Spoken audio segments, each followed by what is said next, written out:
O incrível mundo de Gumball é a prova mais lúcida de como os desenhos ficaram cada vez mais geniais. Um pouco diferente da quebra de quarta parede, mas nem tanto, pois ambas se interligam, onde os personagens basicamente apenas olham para a tela, falam algo para o espectador e é mais comum de ser feito até em peças de teatro ou filmes. A metalinguagem é um pouco mais complexa.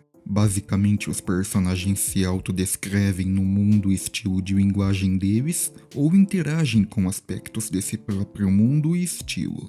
Como um personagem de tirinha saber que está numa tirinha e fazer uma sátira ou piada em meio a isso, ou um personagem de desenho saber que está num desenho e fazer a mesma coisa. Mas, assim como estilos de animação, piadas de duplo sentido e críticas sociais, Gumball também elevou a metalinguagem em outro nível. Não só os personagens usam esse tipo de linguagem para interagir e se aproximar do público, como normalmente acontece, mas a metalinguagem tem um papel fundamental na vida dos personagens e na formação de Elmore. Preparado? Não é novidade que a partir da segunda temporada Gumball ficou um pouco mais sério do que era antes. A ideia de metalinguagem pode ter se dado início aí mesmo. No episódio O Trabalho, após o Ricardo arrumar um emprego, Elmore bizarramente começa a se distorcer e o universo a se autodeteriorar. Como se tivesse algo muito errado em um personagem simplesmente arrumar um emprego. Por quê? Acontece que Ricardo Watterson era e foi projetado inicialmente como o pai preguiçoso da família, que fica vegetando o dia todo, e por algo tão simples sair do roteiro inicialmente planejado, o roteiro inteiro simplesmente sai dos trilhos, impossibilitando os personagens de continuar suas vidas normais, sem uma das peças principais se encaixando.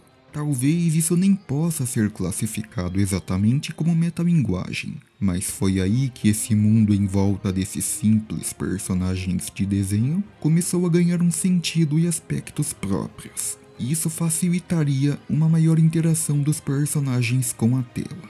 Outro caso interessante nesse mesmo sentido é de Larry Niddlemeyer. De início vemos Larry trabalhando numa locadora, quando de repente é visto num posto de gasolina, num mercado, numa loja de sapatos, e isso apenas parecia um aspecto comum e até preguiçoso das animações que vemos frequentemente. Não precisa de tantos funcionários e empregados por aí, se vão aparecer tão pouco e um já dá conta do recado. Mas aqui, isso impactou diretamente no roteiro da série. Em um dos episódios mais importantes da série ao fim da segunda temporada, ele revela que tem tantos empregos porque sempre que os Wattersons apareciam e quebravam alguma coisa em seu local de trabalho, sobrava para ele pagar. E é extremamente justificável, já que só no primeiro episódio os Wattersons devem uma multa de $700 à locadora e fogem sem pagar.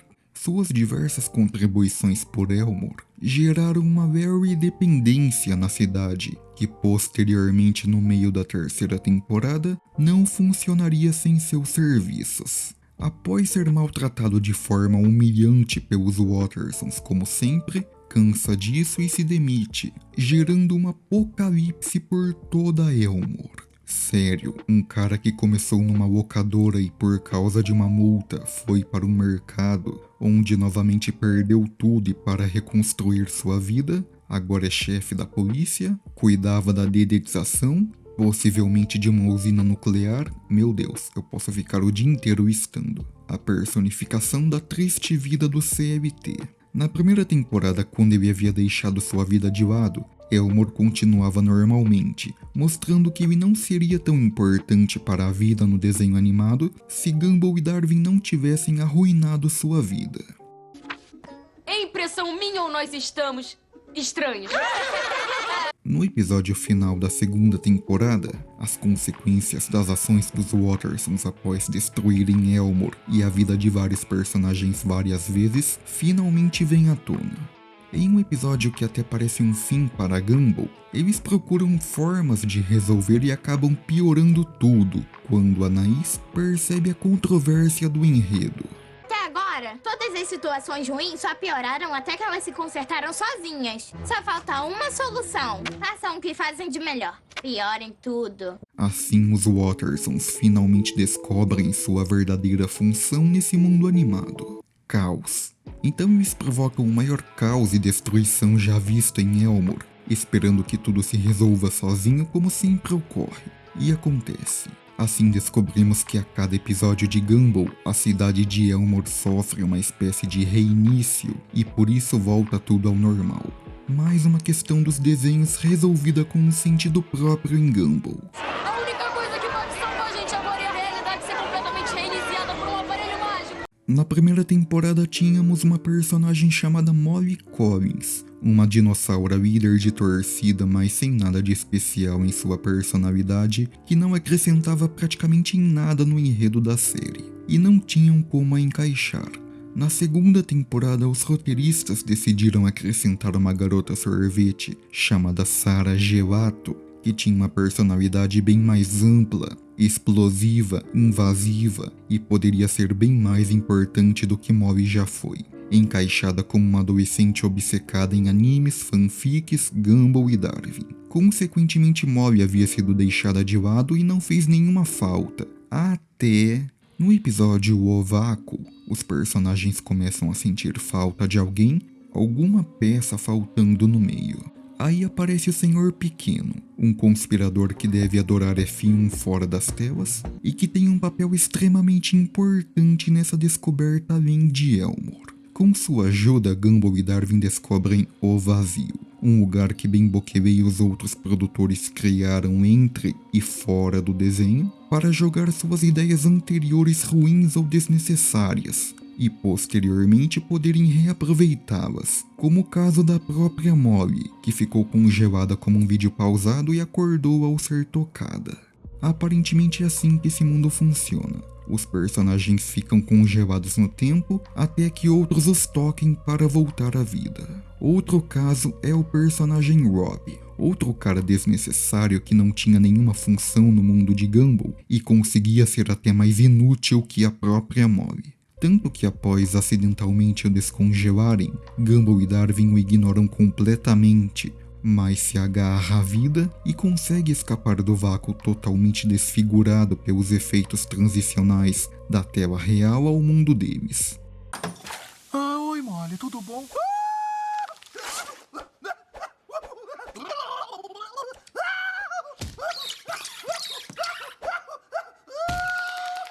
E sabia que as decisões do Cartoon Network, seus gerentes e empresários também impactam diretamente na vida dos cidadãos de Elmore? Como o dinheiro, onde o Ricardo investe mal as economias da família e aos poucos perdem tudo. Sem dinheiro, o mundo todo em volta deles desmorona, e isso é explicado dentro do desenho com uma simples frase. Sem dinheiro, você não é nada. Logo até então, eles pareciam não entender que na verdade eram os gastos da produção o que impactava diretamente na situação econômica da família.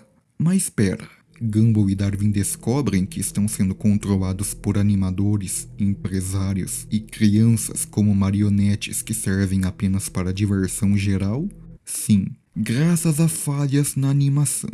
Mais especificamente na quarta temporada, no episódio O Sinal, a transmissão de Elmore começa a falhar, impactando diretamente na relação de Gumball e Darwin, que se sente triste após falas e atos estranhos e confusos de Gumball, que são confundidos como insultos. Sempre que tenta explicar o que pode estar acontecendo, é interrompido por uma falha, até chegar ao ponto que em uma viagem de carro, o sinal começa a falhar bruscamente, interrompendo a história do enredo, sendo levados por várias telas e canais diferentes, entrando em diferentes tipos de linguagens comerciais, passando por muitos apuros em lugares da TV onde não estão acostumados a interagir, até o sinal de seu canal original de transmissão ser corrigido. Quando imediatamente voltam para casa no final planejado do episódio, pulando uma parte da história e confusos com a situação, Gumball e Darwin se perguntam: Se o que acontece na TV acontece com a gente, quer dizer que a gente tá... Aí foram todos pra casa e deu tudo certo. Vocês fizeram as pazes, estamos todos seguros e acabou tudo bem como sempre. Perceberam? O dia em que finalmente eles entenderam o verdadeiro sentido e a verdade por trás de suas simples vidas. E a partir daí, adentraríamos um mundo completamente diferente daquilo que um dia foi o incrível mundo de Gumball. Lembra do Rob? Após se lembrar de tudo que os roteiristas e os personagens o fizeram passar, decide ir contra tudo e contra todos. Literalmente. Ele até tem uma ajuda de Gumball e Darwin no caminho para se tornar um verdadeiro vilão, mas por experiências próprias extra-telas, sabendo mais do que todos sobre o controle de sua própria linguagem e existência, ao final da temporada no episódio O Desastre, Rob compra um controle onde consegue controlar tudo o que acontece nas telas e usa para destruir completamente a vida de Gumball. Após uma batalha em diferentes formatos de vídeo, Gumball é obrigado a pular no vazio para ir atrás do controle, retroceder e reiniciar a história.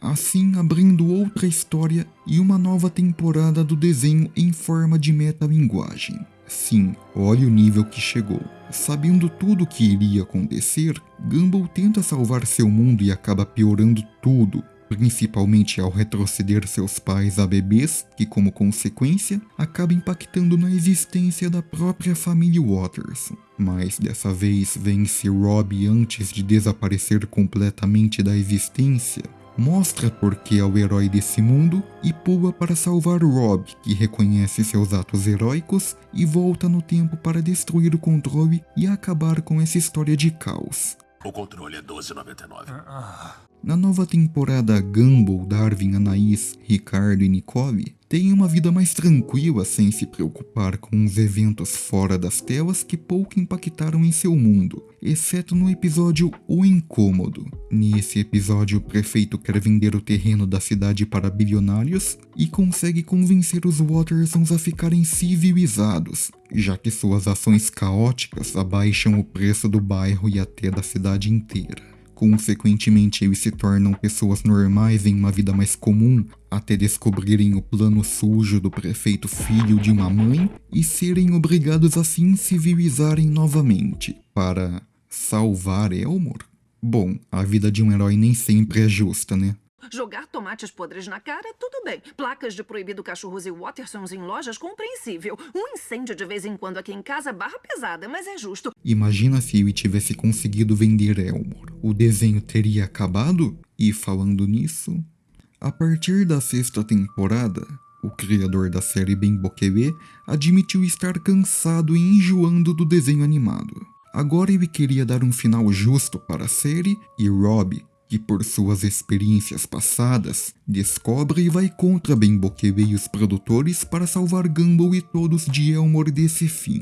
Para isso, ele precisa de Bárbara Banana, mãe do personagem João Banana, que é um dos que mais quebram a quarta parede de forma descontraída, que tinha um poder sobrenatural. Sabemos como. Ela ganhou após literalmente transcender de tanta responsabilidade e trabalho, mas não sabemos por que tinha que ser justamente ela, a personagem que controla todos os eventos da série dentro da própria série. De fato, Ben e os outros haviam escolhido ela, que no episódio O Futuro é sequestrada pelo suposto vilão da série que quer que ela pinte novos eventos, quando ela pinta apenas estática, mostrando que não tinha jeito.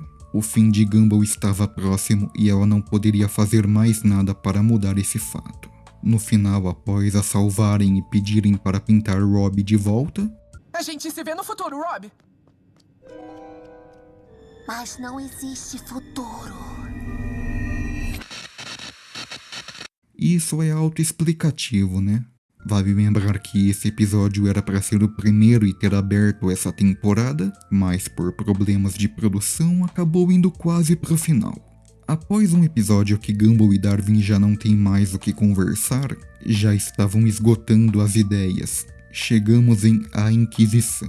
um dos mais simples e complexos episódios de metalinguagem do desenho. Rob volta como um suposto superintendente humano da escola, cansado dessa conduta cartunesca e tentando os transformar completamente em humanos. Mas após Gumball e Darwin impedirem seus planos, ele está prestes a revelar que Elmore está sendo destruída possivelmente pelos produtores, quando... Olha, eu acho que já está bom. Obrigado. No final, após muito esforço para salvar a todos, já não tem mais o que ele possa fazer diante da ignorância. Após esse final melancólico, foi revelado que um filme estaria em produção.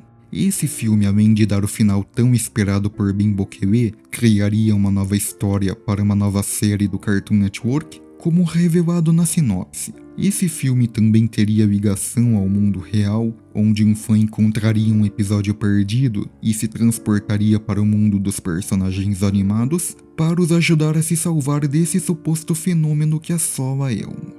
Infelizmente, o filme foi cancelado. Após a desastrosa fusão corporativa da Warner e Discovery, o CEO David Zaslav e seus lacaios se mostraram mais poderosos do que a produção, os personagens, o Rob e... Não, pelo amor de Deus, o filme não foi cancelado pela série da Velma, eu já expliquei, parem de espalhar isso. No entanto, Gumball foi renovado para uma 7ª temporada ou um reboot, e no momento que faço esse vídeo não sabemos se irão adaptar algo do filme, continuar como estava ou se seguirá esse novo modelo que foi planejado pós-filme. Vamos esperar para ver.